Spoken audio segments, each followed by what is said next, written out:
जय हिंद दोस्तों, आप सभी का हमारे YouTube चैनल विद्यालय एजुकेशन में स्वागत है। मैं सचिन आज आप सभी के लिए एजुटेरिया बीपीएससी बिहार शिक्षक भर्ती जो 2024 में अभी मार्च में एग्जाम होने वाला है, उसके लिए जो है जीके, जीएस और एसएसटी का प्रैक्टिस सेट लेकर आए हैं। ये आपका प्रैक्टिस सेट नंबर दूसरा है। पहला प्रैक्टिस सेट हम लोगों ने करवा चुके हैं और ये जो क्लास होगी आपकी क्लास 1 से लेकर 10 तक के लिए सबसे ज्यादा महत्वपूर्ण है। और ये जो ऐसे क्वेश्चन है जो बिहार बीपीएससी के द्वारा बार बार क्वेश्चन यहाँ से पूछे जाते हैं। ये बुक क्वेश्चन जो है सभी क्वेश्चन एजुटेरिया की बुक है 5000 बुकलेट सीरीज, इससे क्वेश्चन लिए गए हैं।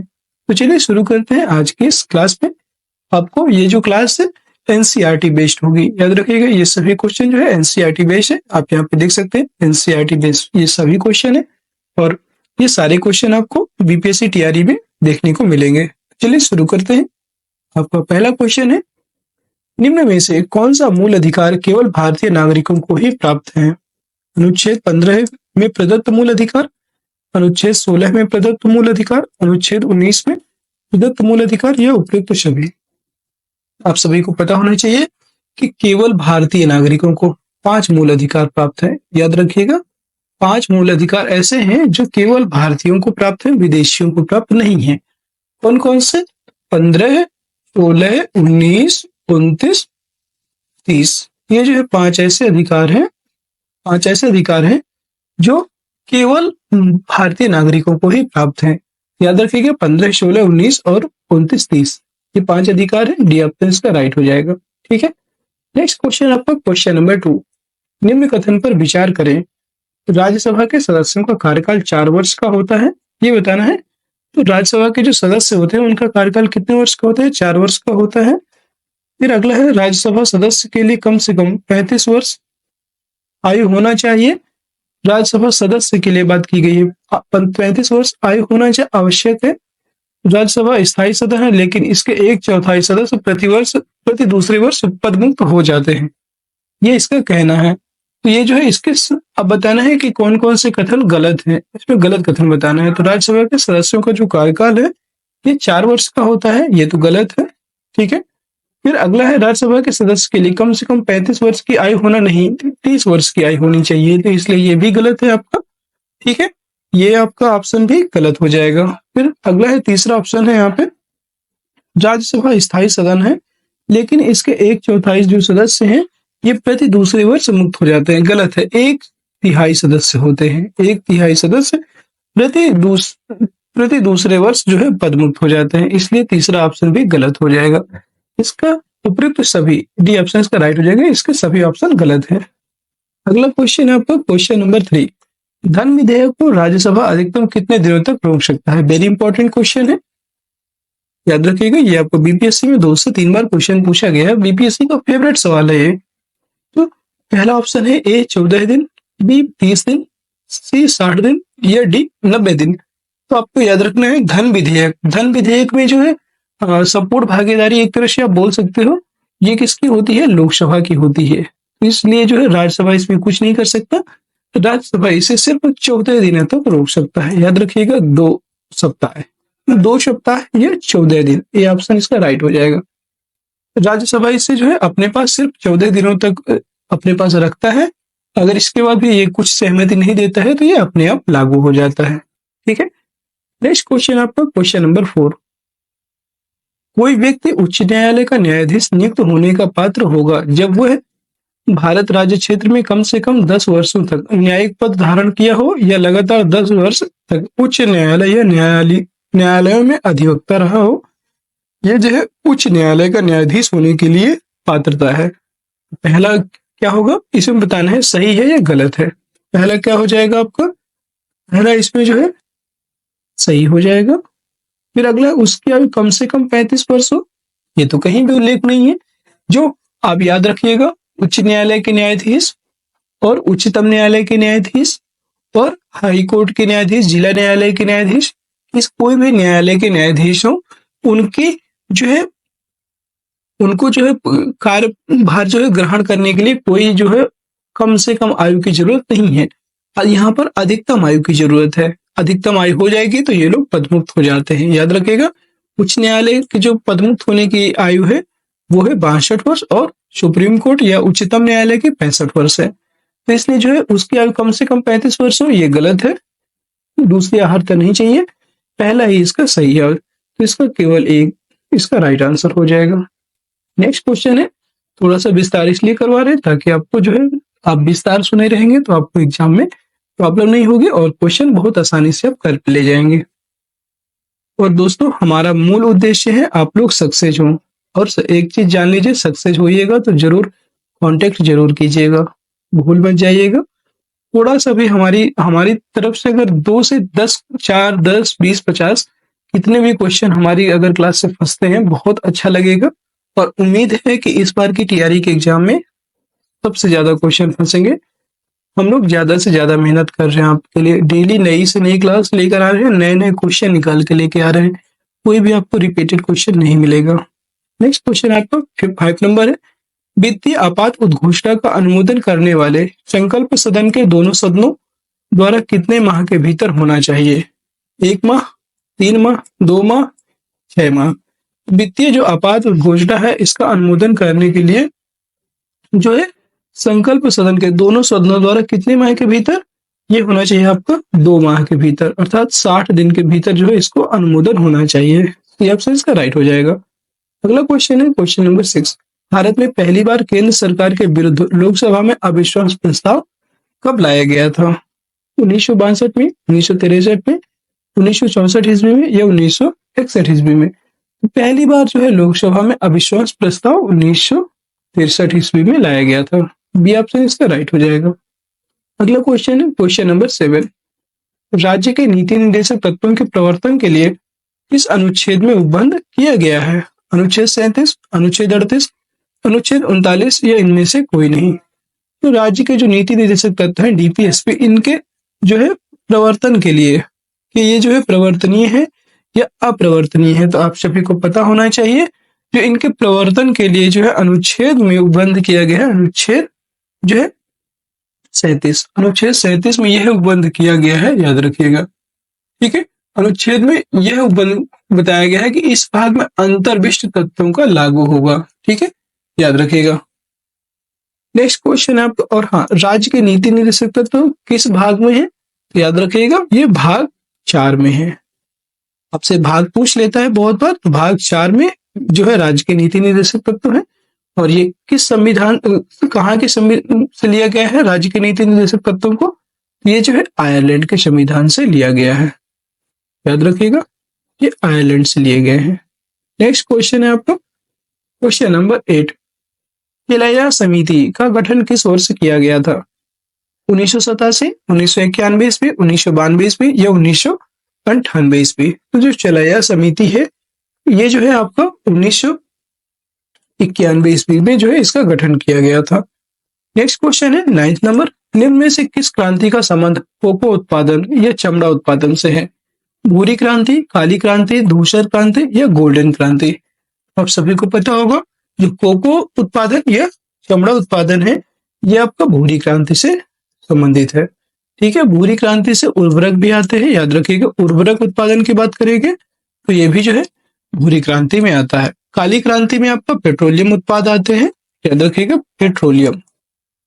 पेट्रोलियम से संबंधित जितने भी उत्पाद होते हैं ये जो है काली क्रांति के अंतर्गत आते हैं।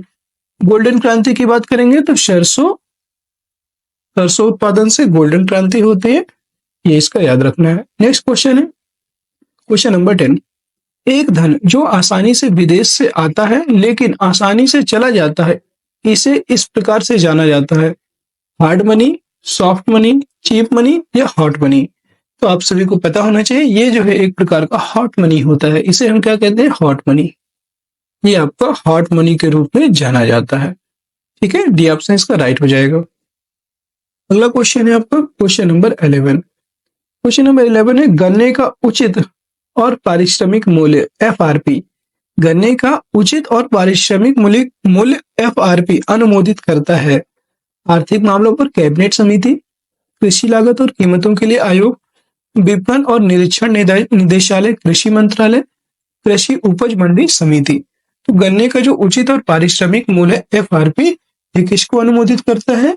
यह है आपको आर्थिक मामलों पर कैबिनेट समिति को अनुमोदित करता है। ये ऑप्शन इसका राइट हो जाएगा। अगला क्वेश्चन है क्वेश्चन नंबर 12। असहयोग आंदोलन में कौन सा कार्यक्रम शामिल नहीं है? सरकारी पदों का त्याग, विदेशी माल का बहिष्कार, अदालतों का वकीलों द्वारा बहिष्कार, सरकारी वाहनों से यात्रा करने पर पाबंदी। तो यहाँ पर जो है कौन सा शामिल नहीं है ये बताना है। सरकारी पदों का त्याग किया गया था, एकदम सही है। जब असहयोग आंदोलन किसके विरोध में हुआ था? तो आपका जो जलियांवाला बाग हत्याकांड हुआ था, जलियांवाला बाग हत्याकांड हुआ था ना, याद रखिएगा। जलियांवाला बाग हत्याकांड ये कब हुआ था? इसकी डेट आप जो है मुझे कमेंट बॉक्स में जरूर बताइएगा। इसकी क्या है, इस तरह से आप कमेंट करेंगे ना तो आपको जो है डेट, जितनी भी डेट से संबंधित क्वेश्चन होते हैं वो आपको जो है बार बार याद होंगे। ठीक है, तो जलियांवाला बाग हत्याकांड की जो डेट है इसको आप कमेंट बॉक्स में बताइएगा। और इसी के विरोध में असहयोग आंदोलन गांधी जी के द्वारा लाया गया था। ठीक है, और इसमें सरकारी पदों का त्याग किया गया था, विदेशी माल का बहिष्कार किया गया था, अदालतों का वकीलों के द्वारा बहिष्कार किया गया था, लेकिन इसमें सरकारी वाहनों से यात्रा करने पर पाबंदी नहीं लगाई गई थी। इसलिए डी ऑप्शन इसका राइट हो जाएगा। अगला क्वेश्चन है क्वेश्चन नंबर 13। दांडी मार्च की समाप्ति किस तिथि को हुई थी? 30 मार्च 1930, 12 मार्च 1930, 6 अप्रैल 1930 या 5 अप्रैल 1930। तो याद रखिएगा दांडी मार्च की जो समाप्ति है, तो अगर समाप्ति की बात है तो हम लोगों को यह भी पता होना चाहिए कि शुरू कब हुआ था। तो ये जो है 12 मार्च 1930 को जो है ये शुरू हुआ था। याद रखिएगा 12 मार्च 1930 को यह शुरू हुआ था और 6 अप्रैल 1930 को जो है ये खत्म हुआ था। कितने दिन? 24 दिन ये जो है चला था। इसका जो समाप्ति है ये 6 अप्रैल 1930 को हुई थी इसकी समाप्ति। नेक्स्ट क्वेश्चन है क्वेश्चन नंबर 14। गांधी के जीवन काल में घटी निम्न घटनाओं का कालक्रम सही नहीं है। चौरी चौरा घटना 5 फरवरी 1922, ये तो एकदम सही है। द्वितीय गोलमेज सम्मेलन ये आपका 7 सितंबर 1931 को हुआ था, ये भी आपका जो है सही है एकदम। 7 सितंबर 1931 को द्वितीय गोलमेज सम्मेलन हुआ था। फिर अगला है आपका पूना समझौता। पूना समझौता कब हुआ था? ये जो है आपका 24 सितंबर 1932 को हुआ था, ये भी सही है। और पूना समझौता किसके किसके बीच हुआ था? ये गांधी जी और डॉक्टर भीमराव अंबेडकर जी के मध्य हुआ था। नेक्स्ट क्वेश्चन है, नेक्स्ट है आपका भारत छोड़ो आंदोलन।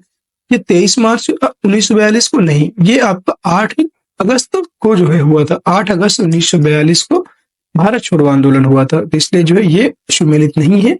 डी ऑप्शन इसका राइट हो जाएगा। अगला क्वेश्चन है क्वेश्चन नंबर 15। आजाद हिंद फौज के साथ सुभाष चंद्र बोस ने सिंगापुर में स्वतंत्र भारत के अस्थायी सरकार का गठन कब किया? 16 अक्टूबर 1943, 21 अक्टूबर 1943, 6 नवंबर 1943, इनमें से कोई नहीं। तो आजाद हिंद फौज के साथ जो है सुभाष चंद्र बोस ने सिंगापुर में स्वतंत्र भारत की अस्थायी सरकार का गठन किया था और यह जो है 21 अक्टूबर 1943 को इसका गठन किया गया। अगला क्वेश्चन है, सती प्रथा का उन्मूलन किया गया 1828 के नियम 12 के द्वारा, 1829 के नियम 17 के द्वारा, 1828 के नियम 17 के द्वारा या 1829 के नियम 12 के द्वारा। तो याद रखना है आपको 1828 का जो है 1829 का नियम 17 है। जो 1829 का नियम 17 है, याद रखिएगा 1829 का नियम 17 के द्वारा जो है इसका उन्मूलन किया गया था। और इस समय जो है भारत के सचिव कौन थे? वो थे आपके विलियम बेंटिक की अध्यक्षता में जो है ये हुआ था। नेक्स्ट क्वेश्चन है आपका क्वेश्चन नंबर 17। वहाबियों के विद्रोह को कुचलने का श्रेय किस गवर्नर जनरल को जाता है? लॉर्ड हार्डिंग प्रथम, लॉर्ड एल्गिन प्रथम, सर जॉन लॉरेंस या लॉर्ड नॉर्थवुड? ये जो है आपका लॉर्ड एल्गिन प्रथम, जो लॉर्ड एल्गिन प्रथम है, इन्होंने वहाबियों के विद्रोह को कुचला था, इसलिए बी ऑप्शन इसका राइट हो जाएगा। अगला क्वेश्चन है क्वेश्चन नंबर 18। क्वेश्चन नंबर 18 है, त्रिपक्षीय संघर्ष में निम्न में से कौन राजवंश शामिल नहीं था? इंपॉर्टेंट क्वेश्चन है, जिसे भी हम बोले इंपॉर्टेंट है, थोड़ा सा उनसे ध्यान दिया करिए, शायद है कि आपके एग्जाम में पूछ लिया जाए। पाल, राष्ट्रकूट, पल्लव, प्रतिहार।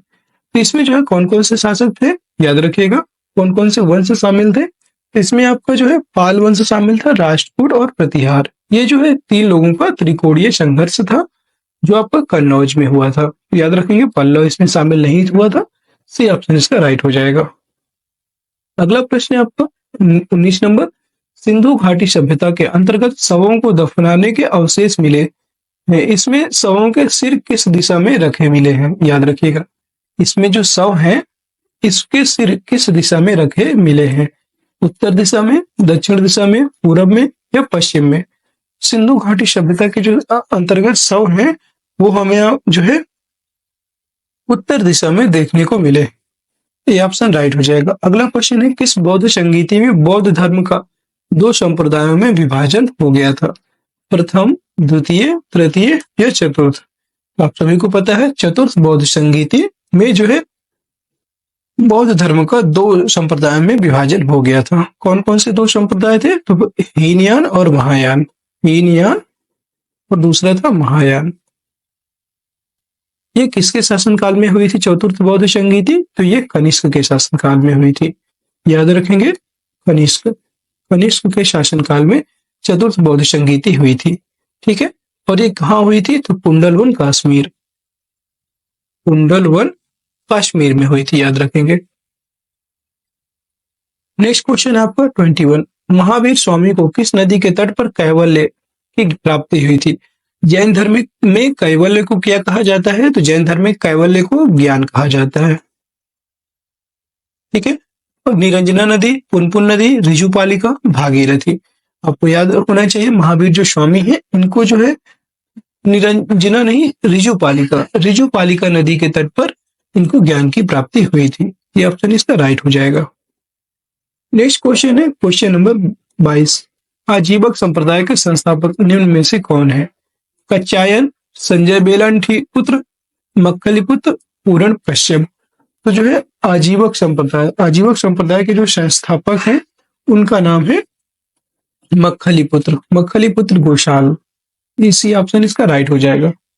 नेक्स्ट क्वेश्चन है 23, किस मुगल शासक के शासनकाल को स्थापत्य कला, वेरी इंपॉर्टेंट है, का स्वर्णिम काल कहा जाता है। स्थापत्य कला की बात की गई है जहांगीर, अकबर, शाहजहां, औरंगजेब। तो यहाँ पे जो है किस मुगल शासक के शासनकाल को स्थापत्य कला का स्वर्णिम युग कहा गया है, शाहजहां। ठीक है, शाहजहां के शासनकाल को स्थापत्य कला का स्वर्णिम काल कहा गया है, और जहांगीर के जो शासन है इसको जो है चित्रकला का स्वर्णिम युग कहा गया है, याद रखिएगा, चित्रकला का स्वर्णिम युग। ये ठीक है। नेक्स्ट क्वेश्चन आपका 24, मुगल काल में मुहतसिब कौन था। मुगल काल में मुहतसिब कौन था, सेनाधिकारी, पत्राचार विभाग प्रमुख, राजस्व अधिकारी, आचरण अधिकारी। तो मुगल काल में मुहतसिब जो था वो आपका एक आचरण अधिकारी था। डी ऑप्शन इसका राइट हो जाएगा। अगला क्वेश्चन है क्वेश्चन नंबर 25, दीवान ए अर्ज किस विभाग से संबंधित था। दीवान ए अर्ज किस विभाग से संबंधित था, राजस्व विभाग, दान विभाग, सैन्य विभाग या पत्राचार विभाग। इसका जो राइट आंसर हो जाएगा वो हो जाएगा आपका सैन्य विभाग। दीवान ए अर्ज आपका सैन्य विभाग से संबंधित था। अगला क्वेश्चन है क्वेश्चन नंबर 26, बसावन व दसवंत किस शासक के दरबारी चित्रकार थे। हुमायूं, अकबर, जहांगीर, शाहजहां। ये जो है अकबर के जो है दरबारी चित्रकार थे बसावन और दसवंत। नेक्स्ट आपका जो है 27, निम्नलिखित में से कौन सुमेलित नहीं है। नरोरा आपका उत्तर प्रदेश में है, एकदम सही है।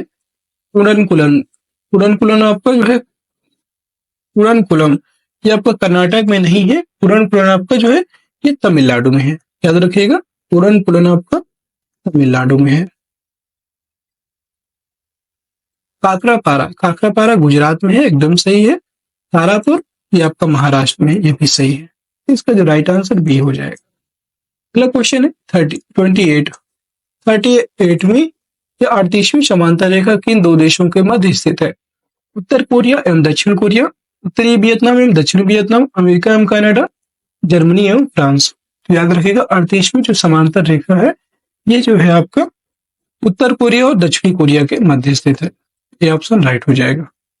अगला क्वेश्चन है 29, निम्न में से कौन सा एक अच्छे ईंधन का गुण नहीं है। ईंधन का ऊष्मीयमान उच्च होना चाहिए, जलने पर ज्यादा से ज्यादा अवशिष्ट व हानिकारक गैसों का उत्सर्जन होना चाहिए, ये तो एक भी नहीं हो सकता। अच्छे ईंधन का गुण तो ये तो हो ही नहीं सकता, इसलिए ये जो गलत हो जाएगा। ईंधन का प्रज्वलन ताप ना हो तो कम ना ही ज्यादा होना चाहिए, एकदम सही है इनमें से सभी। ईंधन का प्रज्वलन ताप ना तो कम ना ही ज्यादा होना चाहिए, ये भी जो है आपका क्या हो जाएगा, ये आपका सही है, ये तो सही है इनमें से सभी। ये जो है बी ऑप्शन इसका गलत है, यही इसका राइट आंसर हो जाएगा। नेक्स्ट क्वेश्चन है आपका 30 नंबर। सूची 1 को सूची 2 से सुमेलित कीजिए और सूची 1 दिया हुआ है, सूची 2 दिया हुआ है। Vitamin B7, vitamin B12, vitamin E और विटामिन के। विटामिन के आपको सबको पता रहता है, विटामिन के आपका जो है रक्त के थक्का जमने में इसका प्रयोग होता है। विटामिन ई आपका बांझपन उत्पन्न होता है इससे, ठीक है।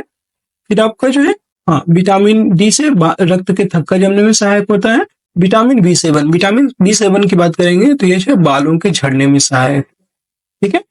और विटामिन B7 की कमी से जो है बालों का झड़ना शुरू हो जाता है। विटामिन B12 की बात करेंगे तो ये प्रणाशी अरक्तता होना इससे उत्पन्न हो जाता है इसकी कमी से। तो इसका जो राइट आंसर A3B1 यही ऑप्शन सही हो जाएगा। अगला क्वेश्चन है क्वेश्चन नंबर 31।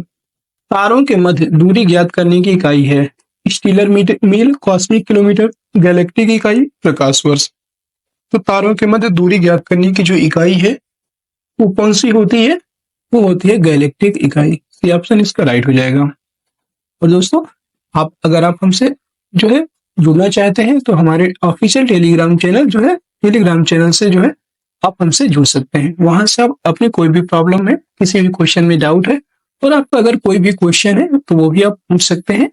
वहां पे आपको जो है आपके क्वेश्चन का आंसर मिल जाएगा, ठीक है।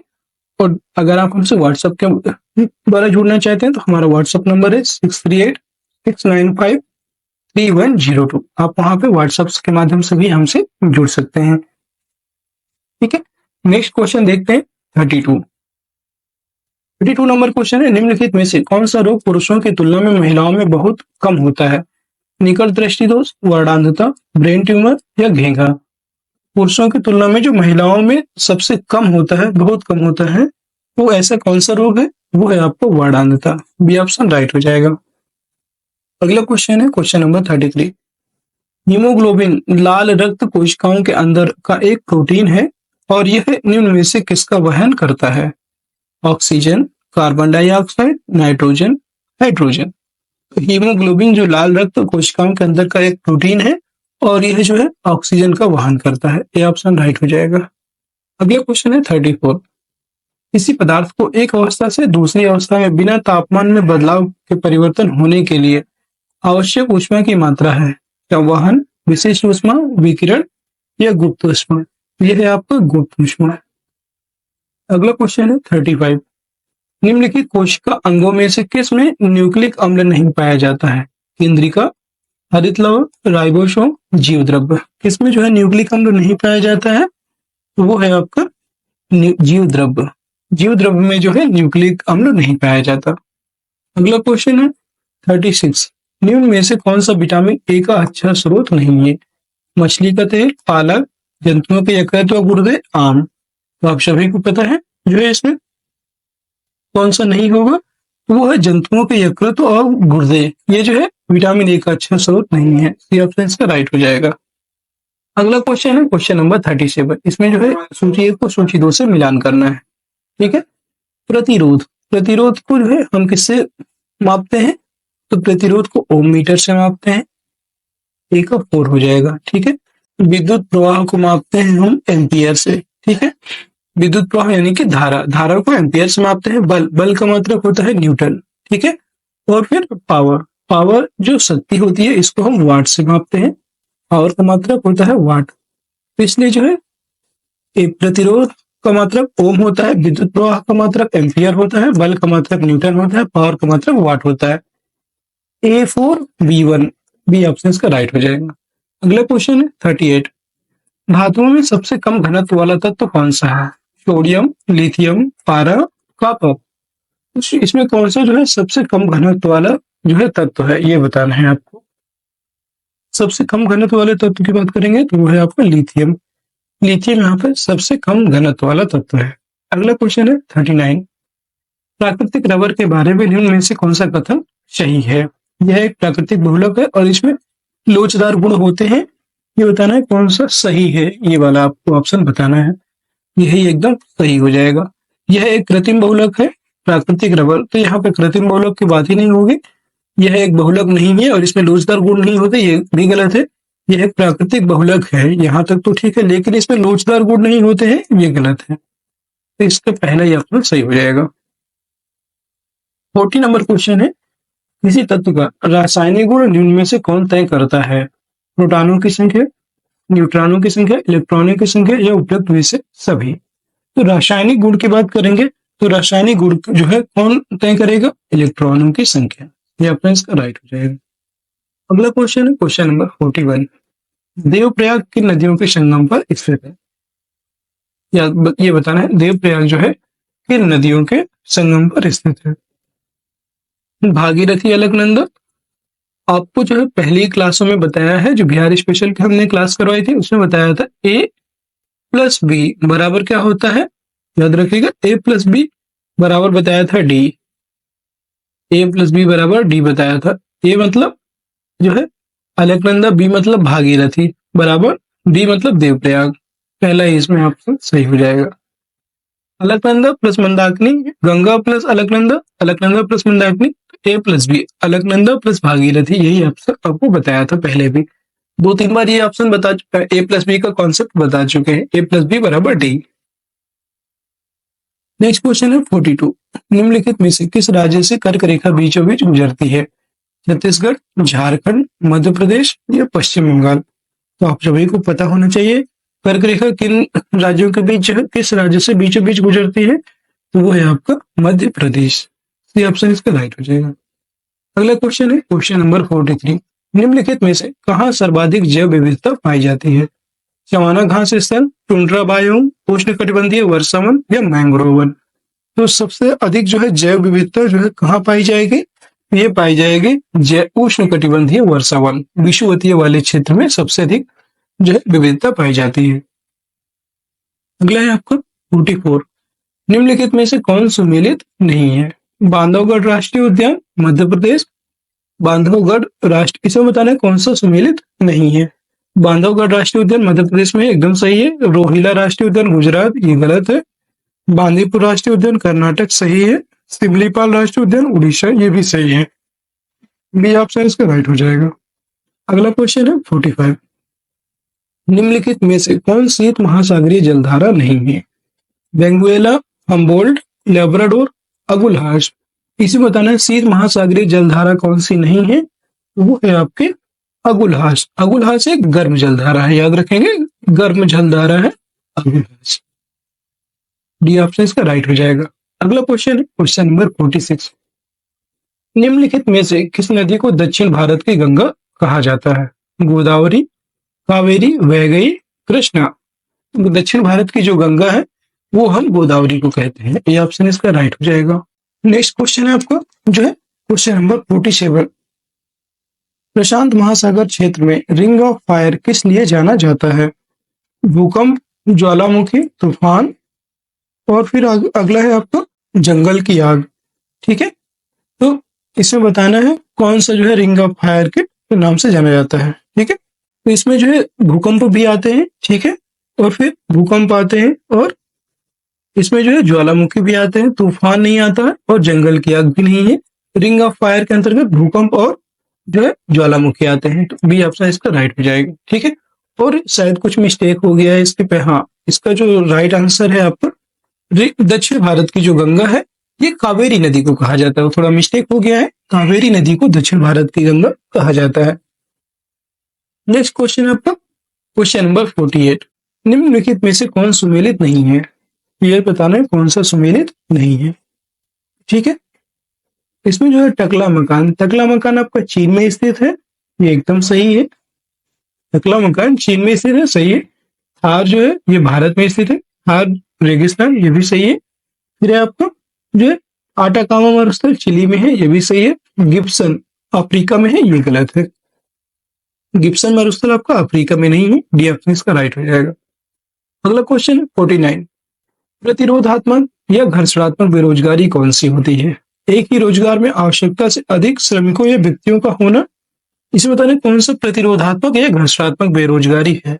तो एक ही रोजगार में आवश्यकता से अधिक श्रमिकों या व्यक्तियों का होना, ये कौन सी बेरोजगारी होती है? ये प्रच्छन्न बेरोजगारी होती है। याद रखिएगा, प्रच्छन्न बेरोजगारी इसी को कहते हैं। इसी को हम लोग छिपी हुई बेरोजगारी कहते हैं। याद रखिएगा, छिपी हुई बेरोजगारी यही होती है। फिर अगला है, श्रमिकों या व्यक्तियों को उनकी योग्यता के अनुसार बहुत निम्न स्तर का कार्य मिलना। ये जो है आपका हो जाएगा, ये तो नहीं हो जाएगा, ये तो नहीं होता है। फिर व्यवसाय रोजगार परिवर्तन की प्रक्रिया के दौरान श्रमिक व्यक्ति का कुछ समय के लिए बेरोजगार होना, ये होता है घर्षणात्मक बेरोजगारी। ये ऑप्शन इसका राइट हो जाएगा। अगला क्वेश्चन है क्वेश्चन नंबर 50। क्वेश्चन नंबर 50 है आपका, न्यूनतम समर्थन मूल्य। न्यूनतम समर्थन मूल्य एमएसपी के बारे में निम्नलिखित कथनों पर विचार करें। न्यूनतम समर्थन मूल्य आर्थिक मामलों की मंत्रिमंडलीय समिति द्वारा प्रस्तावित की जाती है, ये एकदम सही है। और न्यूनतम समर्थन मूल्य एमएसपी कृषि लागत एवं मूल्य आयोग द्वारा अनुमोदित की जाती है, ये भी एकदम सही है। मतलब एमएसपी मिनिमम सपोर्ट प्राइस बोलते हैं इसे, और ये जो है दोनों कथन इसके सही हैं। तो इसका जो राइट आंसर हो जाएगा सी ऑप्शन हो जाएगा, 1 और 2 दोनों। और दोस्तों आज के हमारे क्वेश्चन इतने यहीं पर थे, इतने ही थे। तो कैसी लगी आज की क्लास, आप लोग सभी लोग कमेंट बॉक्स में जरूर बताइएगा। और क्लास पसंद आई है तो क्लास को लाइक कर दीजिए, शेयर कर दीजिए, और चैनल में नए हैं तो चैनल को सब्सक्राइब अवश्य कर लीजिएगा। ठीक है, मिलते हैं आपको नेक्स्ट वीडियो में। और हाँ, अगर आपको जो है हमारे से जुड़ना है तो आप लोग जो है टेलीग्राम चैनल का लिंक आपके डिस्क्रिप्शन में मिल जाएगा, वहां से जो है आप जा करके ज्वाइन कर सकते हैं। और कोई भी आपकी प्रॉब्लम है, किसी क्वेश्चन में डाउट है तो जरूर बताइएगा, और जो भी क्वेश्चन आपसे पूछा गया है उसका आंसर कमेंट बॉक्स में जरूर दीजिएगा। ठीक है, मिलते हैं नेक्स्ट वीडियो में। तब तक के लिए जय हिंद, जय भारत।